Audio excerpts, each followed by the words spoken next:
Oke, teman Budiman, jumpa lagi di Beyond Headline. Tanpa terasa, hajatan Pilkada serentak 2024 sudah kian mendekat. Biasanya para dewa-dewa politik itu sangat mengandalkan kepada hasil survei. Namun yang sekarang kelihatannya agak berbeda, bahkan di sejumlah daerah mulai dibayang-bayangi oleh kotak kosong. Kotak kosong adalah strategi untuk mengajak semua partai politik untuk mendukung satu calon. Akibatnya calon itu kemudian akan berhadapan dengan kotak kosong. Kita coba lihat bagaimana survei elektabilitas untuk Pilkada Jakarta menurut Litbang Kompas. Kalau kita lihat, Anies Baswedan dengan 29%. Kemudian Basuki Cahayapurnama atau Ahok dengan 20%. Ridwan Kamil dengan 8,5%. Ada lagi sejumlah nama, Erick Thohir, Andika Perkasa, itu untuk DKI Jakarta atau daerah khusus Jakarta sekarang namanya. Kita lihat bagaimana survei elektabilitas di Jawa Barat juga menurut Litbang Kompas. Ridwan Kamil 36,6%, cukup tinggi. Popularitas dan elektabilitas Ridwan Kamil di Jawa Barat. Kemudian Deddy Mulyadi 12,2%, Bima Arya 1,6%. Itu adalah gambaran di Jawa Barat. Tapi apa yang terjadi? Kesepakatan-kesepakatan politik itu sedikit berbeda dengan suara dari rakyat, minimal dari responden. Yang terbaru adalah Ketua Umum Golkar Airlangga Hartarto justru mendukung Deddy Mulyadi di Jawa Barat. Ini tentunya menarik karena selama ini potensial kemenangan Ridwan Kamil di Jawa Barat lebih besar daripada di daerah lain. Ketika Deddy Mulyadi kemudian didorong oleh Golkar dan juga Gerindra di Jawa Barat, tentunya Ridwan Kamil akan menuju ke Jakarta. Disebut-sebut on the way Jakarta.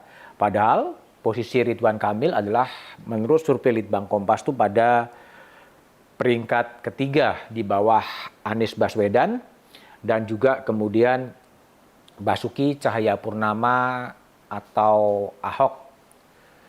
PKS lebih dahulu mengusung nama Anies Baswedan dan Sohibul Iman. Tapi sampai sekarang belum ada gelagat bahwa pasangan ini akan mendapatkan dukungan dari partai-partai politik lain. Kim Plus kemudian sudah menggambarkan bahwa akan ada 1-2 partai di luar koalisi Indonesia Maju yang akan bergabung di Jakarta. Nasdem yang awalnya mendukung Anies Baswedan sudah memberikan sinyal bisa saja kemudian Nasdem batal mengusung Anies Baswedan. Begitu juga dengan PKB. Terbuka kemungkinan PKB juga urung mendukung Anies Baswedan. Karena baik Nasdem, baik kemudian PKB diberikan tawaran untuk bergabung dalam pemerintahan baru. Jika itu terjadi, memang tinggal PKS dan PDI Perjuangan di Jakarta.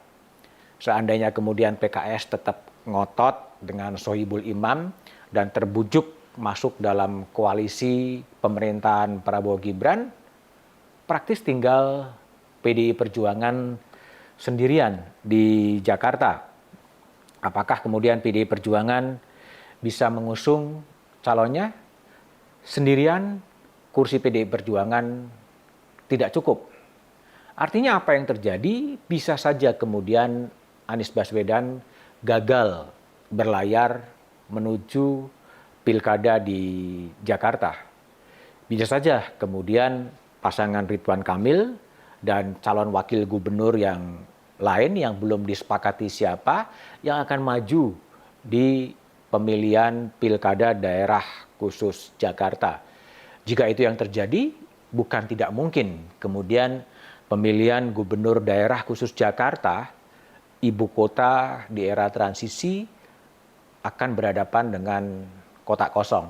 Tapi kembali Yang namanya pemilihan gubernur ini sangat dinamis, tergantung tarik ulur dari itu semua. Bagaimana seandainya betul-betul kotak kosong itu terjadi? Ya, pilkada akan tetap digelar.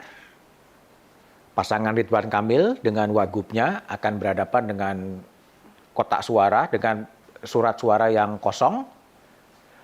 Akan ditunggu terlebih dahulu apakah ada calon partai politik yang mengusungkan. Jika tidak ada, akan dilangsungkan dengan kotak kosong. Dan siapa yang mendapatkan 50% plus 1, dialah akan tetapkan sebagai pemenang. Seandainya tidak ada, ya kemudian seandainya tidak ada, artinya kotak kosong menjadi pemenang, akan terjadi lagi kemudian problematika politik, dan bukan tidak mungkin kemudian pilkada di Jakarta akan ditunjuk oleh pemerintah pusat sampai kemudian berlangsungnya pilkada. Di sinilah akan ada constraint soal waktu seandainya betul itu terjadi melawan kotak kosong. Harapannya sih tidak. Tapi belajar dari ini semua, ada tren pengelompokan partai politik baik di Jakarta, baik kemudian di Sumatera Utara, ya, baik kemudian di Jawa Timur, ada gejala-gejala untuk kemudian berkumpul pada satu sosok, dan kemudian akan memunculkan calon yang betul-betul didukung oleh semua partai politik. Nah, pada level itulah kemudian suara rakyat itu menjadi tidak punya arti, survei-survei itu kemudian tidak punya arti, tapi karena permainannya terjadi pada permainan elit politik. Nah, apakah sistem politik yang ada seperti sekarang ini akan dipertahankan demikian, atau perlu dilihat kembali? Perlu dilihat kembali dalam dua pikiran, dua aras pemikiran. Yang pertama adalah calon perseorangan atau calon independen. Itu sudah diakomodasi oleh Undang-Undang Pilkada, tetapi mungkin syaratnya dianggap terlalu berat sehingga sangat jarang calon perorangan yang bisa memenangkan pilkada. Di Jakarta ada Dharma Pongrekun yang mencoba maju, Dharma lolos dalam verifikasi administratif, tapi kemudian dikabarkan gagal juga dalam verifikasi faktual.